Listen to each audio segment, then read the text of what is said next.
మరి తెలంగాణ రాష్ట్ర ప్రభుత్వం మహిళల యొక్క ఆత్మగౌరవం అని చెప్పేసి బస్సునైతే ఉచిత బస్సు అనేది తెలంగాణ కాంగ్రెస్ ప్రభుత్వం యొక్క హామీలలో మొట్టమొదటిగా అమలు పరిచినటువంటిది ఏంటంటే ఉచిత బస్సు అనేటువంటిది అమలు పరచడం జరిగింది. మరి దాని మీద ఇప్పుడు వస్తున్నటువంటి యొక్క రాఖీ సందర్భంగా ఛార్జీల మోత అనేటువంటిది మహిళల మీద మోపుతున్నటువంటి సందర్భం కనిపిస్తుందని వివిధ కథనాలలో మనం చూడడం జరిగింది. దానికి సంబంధించి మరి రీజనల్ మేనేజర్ గారు నల్గొండ ఇక్కడ ఉండడం జరిగింది, జాన్ రెడ్డి గారు. వాళ్ళని అడిగి మరిన్ని విషయాలు తెలుసుకుందాం. సార్ చెప్పండి, ఇప్పుడు ఛార్జీలు అనేటువంటివి ఒక 50 నుంచి 100% డబల్ పెంచినటువంటి సందర్భం కనిపిస్తా ఉందని వస్తుంది. దాని మీద మీ స్పందన ఏంటి? సార్, ఇప్పుడు మనకు పల్లె వెలుగు ఎక్స్ప్రెస్ లో మహిళలకు ఉచితం, ఈ రోజు కూడా ఉచితమే.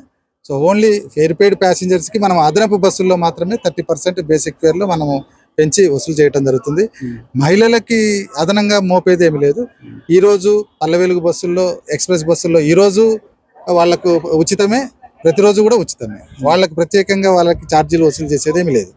సో మనం ఏదైతే ఈ స్పేర్ బస్సులు అదనంగా మనం తిప్పుతున్నామో వాటికి కొంత మనం 30% పెంచడం జరిగింది.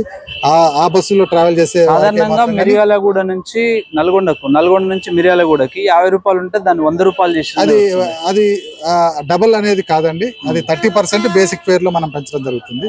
సో దాని ఆ పద్ధతిలోనే ఉంటుంది. కానీ డబల్ చేయటం, నల్గొండ నుంచి హైదరాబాద్ కి వెళ్ళేటువంటి బస్సులకు కూడా దాదాపు డబల్ పెంచండి. 190 రూపాయలు ఉంటే దాన్ని 240, 300 చేసినంత.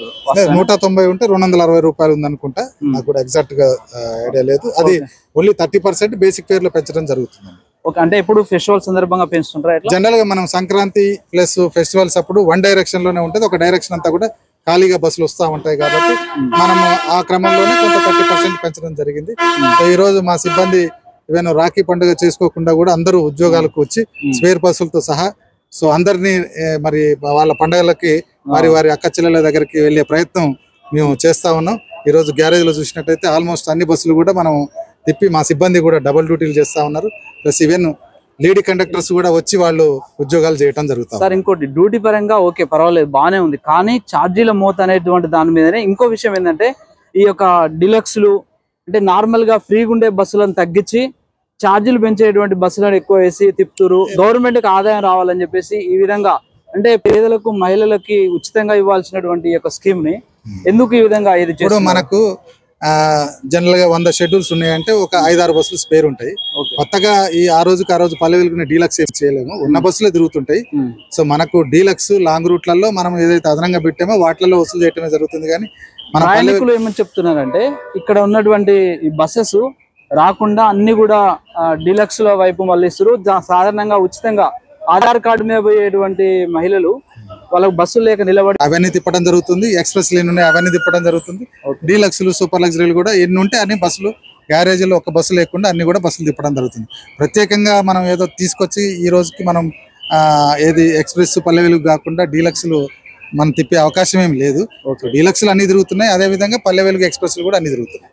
ఓకే సార్, ఇది మరి నల్గొండ బస్ స్టాండ్ లో ఉన్నటువంటి పరిస్థితి. దీనికి సంబంధించి 30% మాత్రమే మేము యాజ్ పర్ నామ్స్ ప్రకారం, రూల్స్ ప్రకారంగా ప్రతి పండుగకి కూడా, ప్రతి ఫెస్టివల్కి కూడా మేము 30% మాత్రమే పెంచుతాము. అన్ని కూడా అపోహాలు అన్ని కూడా ఎవరు నమ్మొద్దని చెప్పేసి మనకు ప్రత్యక్షంగా నల్గొండ రీజనల్ మేనేజర్ జానకిరెడ్డి గారు చెప్తున్నటువంటి సందర్భం. ప్రయాణికులు ఉన్నారు నల్గొండ బస్ స్టాండ్ లో. అసలు ఎన్ని ఛార్జీలు పెంచారు, ఎట్లా ఉందనేటువంటిది వాళ్ళు అడిగి తెలుసుకుందాం. పెద్ద మనిషి, ఎట్లా ఉన్నది టికెట్? చాలా ఇబ్బంది అవుతుందండి, చాలా ఇబ్బంది అవుతుంది. ఏం ఇబ్బంది అవుతుంది? గంట ప్రయాణికులు. ఓకే, బస్సులు అన్ని చాలా బస్సులు పెట్టిన, చాలా ఫ్రీ బస్సులు అంటుంది కానీ ఫ్రీ బస్సులు పెడతలేడు. టికెట్ల బస్సులు పెడుతున్నా. ఎక్కడికి పోవాలి నువ్వు? హైదరాబాద్ పోవాలి. ఇప్పుడు గంట సేపు నుంచి వెయిట్ చేస్తాను. ఓకే, ఎంత తీసుకున్నాడు టికెట్? 4 టికెట్లకు 1040 రూపాయలు. అంటే జనరల్ గా నార్మల్ గా ఉన్నప్పుడు ఎంత ఉండే టికెట్? మనం వచ్చిన అప్పుడు 190 రూపాయలు ఉండే. అయ్యాలి చూసుకున్నారు. ఇప్పుడు నలుగురికి అయింది, నలుగురికి 1040 రూపాయలు ఉంది. అంటే ఇప్పుడు ఎంత పెంచేసి గంట లేట్ అవుతుందా? గంట అయింది, ఇంకెక్కువ ఎక్స్ట్రా అయింది, టైం ఎక్కువ తీసుకుంటుంది. ప్రయాణికురాలు ఉన్నారు, వాళ్ళని అడిగి తెలుసుకుందాం. చెప్పమ్మా, ఏమైంది? నేను బియ్యం బస్ వేసుకొచ్చుకున్న హైదరాబాద్ ఉంటాం, మేము వెళ్తున్నాం. కానీ అని అంటే వాళ్ళు వస్తేనే లేరు. అన్నాన్ని పోతే ఒకరిద్దరు ఉండాలి, అర్ధగంట నిలబడి. ఇప్పుడు ఎట్లా ఉన్నాయి బస్సు ఛార్జీలు? అంటే రాసినప్పుడు ఉంటేనే ఉంటాయి. ఫ్రీ బస్సులు తక్కువ, ఈ బస్సులు ఎక్కువ. అంటే ఫ్రీ బస్సులు ఏట్లేదా వేస్తారు అని చెప్తారు, వేస్తారు కానీ నార్మల్ ఉంటుంది. ఇక తక్కువ ఉంటున్నాయా? అంటే నార్మల్ గా ఉన్నప్పుడు కంటే ఇప్పుడు తగ్గించిరా? అంటే ఇక ఈ రష్ ఉన్నప్పుడైతే తక్కువనే, పైసల బస్సులు ఆగలేక గంటలు గంటలు పైసల బస్సులు ఎక్కువ పెట్టి ఫ్రీ బస్సులు తక్కువ పెట్టిరా? ఓకే.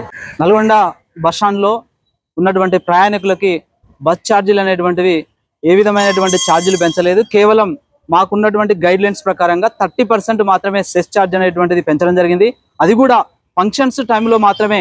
అంటే పెద్ద పెద్ద ఫెస్టివల్స్ ఉన్నప్పుడు, రాఖీ సందర్భంగా, దసరా సందర్భం, ఇట్లాంటి సంక్రాంతి సందర్భంగా ఉన్నటువంటి సమయాల్లో మాత్రమే బస్ ఛార్జీలు అనేటువంటిది పెంచడం జరుగుతుంది. అంతేకాకుండా ఈ ఆర్టీసీకి సంబంధించినటువంటి సిబ్బంది మొత్తం కూడా ఈరోజు రాఖీ పండుగ ఉన్నప్పటికీ, వాళ్ళకి అన్నలు, చెల్లెలు, అక్కలు ఉన్నప్పటికీ కూడా వాళ్ళు డ్యూటీలో నిమగ్నమై 24/7 భాగంగా పనిచేస్తా ఉన్నారు, సమర్థవంతంగా పనిచేస్తా ఉన్నారు అని చెప్పేసి మన యొక్క నల్గొండ రీజనల్ మేనేజరు జానిరెడ్డి గారు చెప్తున్నారు.